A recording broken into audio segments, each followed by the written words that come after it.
Hi guys, welcome back.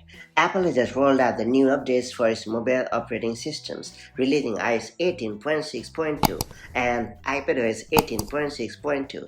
These are minor but crucial updates for all eligible devices, coming less than a week after the previous iOS 18.6.1 update, which restored blood oxygen monitoring for the latest Apple Watch models. These latest versions are a key part of Apple's ongoing effort to maintain device security.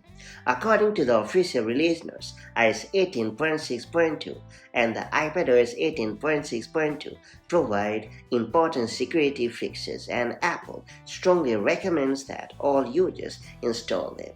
The updates can be downloaded easily over the air. Users can simply go to the Settings app, General, Software Update section to initiate the process.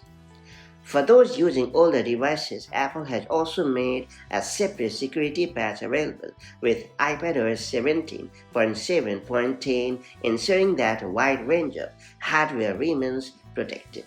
Given that the launch of iOS 26 is just around the corner, these releases are likely to be among the final updates to the iOS 18 cycle, with any future changes primarily focused on security.